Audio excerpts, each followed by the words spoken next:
As a sequel, Octopath Traveler II will undoubtedly mostly be talked about in comparison to the first game. That's a comparison that Octopath II comes out looking pretty good in. The sequel continues most of the strengths of the first game while shoring up some of the weaknesses. If you are looking for a fun RPG that has great combat, lovable characters, and a stellar presentation, you should be immediately on board for Octopath Traveler 2. This game is a fun ride from beginning to end. Thank you to Square Enix for providing me with a code for the game so I could cover it in this video. Octopath Traveler 2 is a turn-based RPG developed and published by Square Enix with assistance on the development by Acquire. The game is the fourth Square Enix title to use the HD 2D system and is a sequel to the very first game to develop the system. The sequel returned many of the prominent staff from the first game, including the game's director, producers, writer, artist, and composer. Unlike the first game, Octopath Traveler 2 was not a timed exclusive for any platform, releasing on February 24, 2023 for Switch, PS4, PS5, and PC. The game's critical reception was positive, with many praising the elements that have changed from the first game along with enhancing what was already good, with the critiques once again mainly falling on the stories and characters. Sales have been harder to judge, but it seems the game has underperformed compared to its predecessor, unless the share of digital sales is higher than expected. Taking place in the land of Celestia, you start off with one of 8 characters and travel around completing their individual stories while recruiting the other characters on the way and completing their stories. At least that's how most people do it, but it is up to you for who you start with and who or if you recruit all of the characters, although you can't get the true ending without completing all the character stories. The 8 characters are Hikari the Warrior, Agnia the Dancer, Particio the Merchant, Oswald the Scholar, Throne the Thief, Temenos the Cleric, Casti the Apothecary, and Ochet the Hunter. Each individual story is just that, individual, so while you can use the other party members in gameplay, they have no relevance story-wise to the events of that path. Octopath 2, though, adds in cross-path stories that involve 2 of the characters having their own separate adventure with interaction between them. Then, once all those tales are completed, the end story brings everyone together to confront the looming threat to the land of Celestia. Which path will you take on your journey?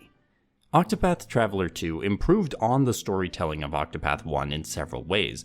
The feeling of separation is still there between the tales, but this time it does feel like they're inhabiting the same world with crossover of themes, events, and even characters at times, just not the main cast. These hints of connection also serve to make the ending chapter a lot more satisfying because of the threads from the previous tales the last chapter takes and weaves together. Another way Octopath 2 takes a step forward is in story structure. Chapter length, number, and expectations have greater variety than seen in the first game.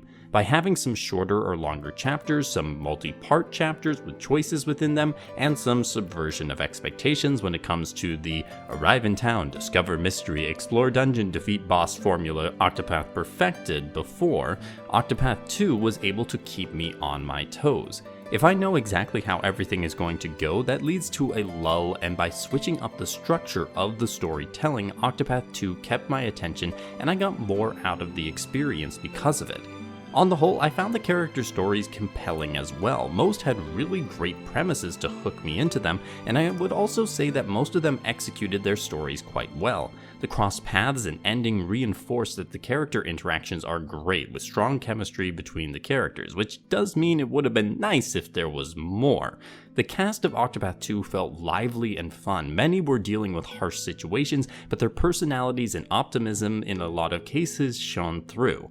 The world of Celestia also had quite a bit of intrigue, and I enjoyed the lore I found while wandering around. A nice reward for those who took the time to explore and read through some of the supplemental documents found during certain adventures.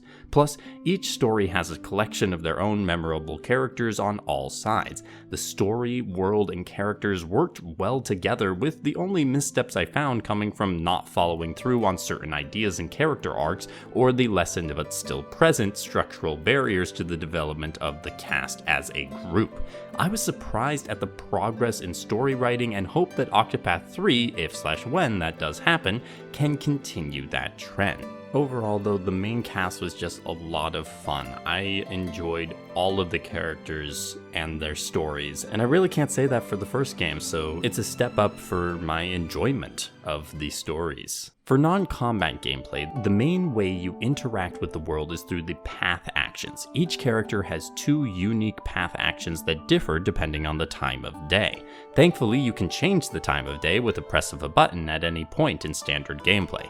These abilities are useful in general gameplay, especially actions like Throne's Steel or Agnia's Allure for getting items, and they are essential for certain side quests and parts of the main story. I've always enjoyed games that give unique powers to the party members, incentivizing giving all of them a chance to shine. Some of the abilities are limited by either percentage chance or what you have for items and money. It's a pretty simple system, but it enhances how you interact with NPCs and adds layers that can be revealed when it comes to the environmental storytelling. That woman over there? Sure, she looks like she's old, but then you go to challenge her and find out she's the biggest badass this side of the continent. I think this style of world building suits Octopath Traveler very well, and the expanded path action system with the time of day changes only makes Octopath II's system better. The real meat of the game, though, comes in the combat. You play with up to 4 characters at once, taking on your enemies. Each character has abilities associated with their initial job, along with some unique skills, the EX skills you get from finding a shrine to the job, and also learning all the skills of a particular job. Also, each job gives secondary skills you can equip to give various advantages in combat or even non-combat gameplay. So early on, you don't have a lot of choices for abilities and skills to use, but over the course of the game, you're going to gain a lot of them. And the more abilities you have, the more they intersect and work together to give interesting combinations in combat. The latent powers are individual powerful abilities that can be done once that character's latent gauge is filled and can do various things, such as Throne giving herself an extra turn or Temenos knocking down an enemy's shield counter regardless of weaknesses. The latent gauge fills when damage is done to you, which is definitely helpful for a lot of the tougher bosses. It gives you a way of bouncing back when you're hit by a massive attack. Each enemy has a unique set of weaknesses that when you hit them enough, breaks the enemies, allowing for a free turn where you can do massive damage. One of the ways to ensure you do massive damage is by boosting your abilities with the BP that you generate after each turn you don't use a boosted ability.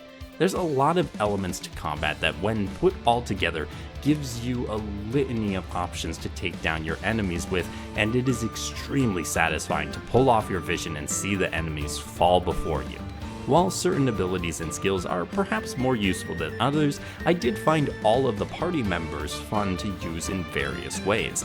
Some just took longer to get to that point, or needed the development from the secondary job you can give each character. Most standard enemies will be taken care of with little to worry about, especially once you have a full party assembled.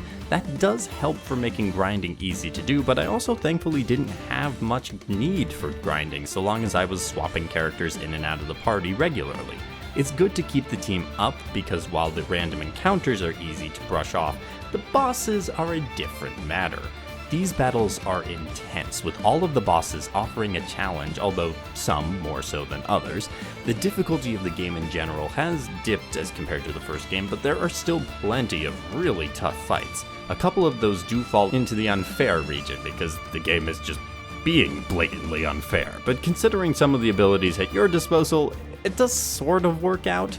I think the bosses and the challenge of the game is at its best when it is more focused on the structure of the boss battle and throwing off some of the dominant strategies you might use, and not so much when it's just, okay, let's just do ludicrous damage or status affect you to death.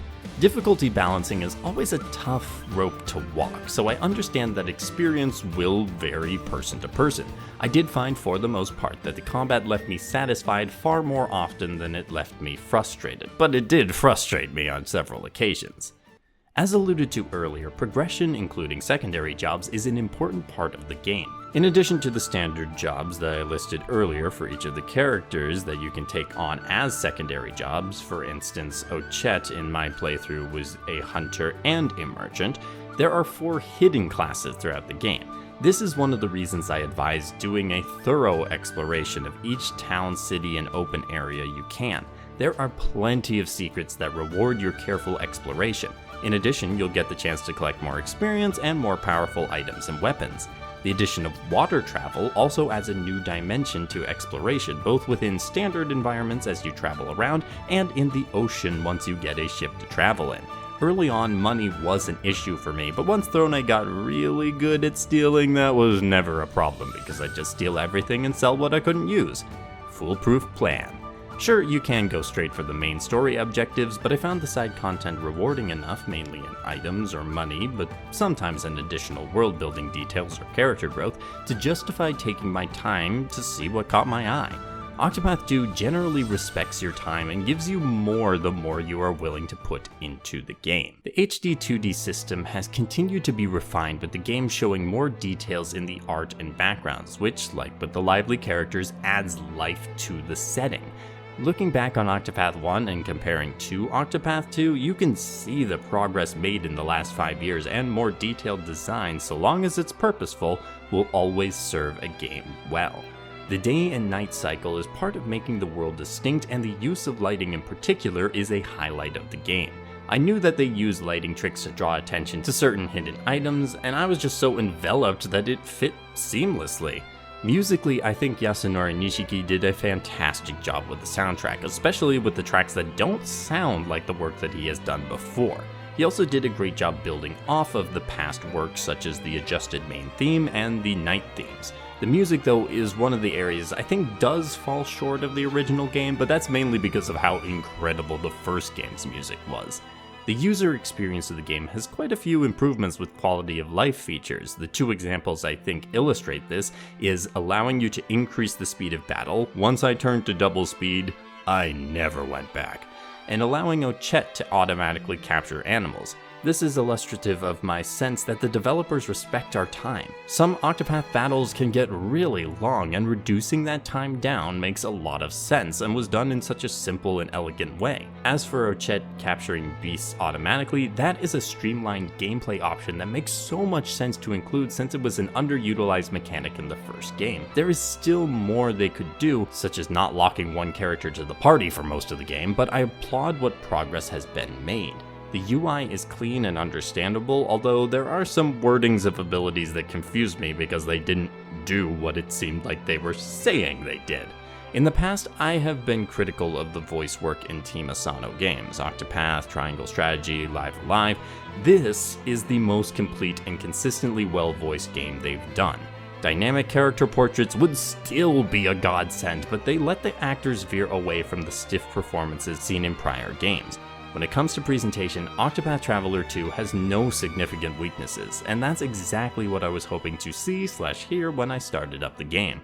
Also, side note, I played the PC version and the game ran quite well even on my starting to show its age computer, so if you have concerns on that front, rest assured you should be fine. Octopath Traveler 2 is a brilliant continuation of the Octopath series, a game that took a look at what worked and what didn't in the first game and set about addressing it.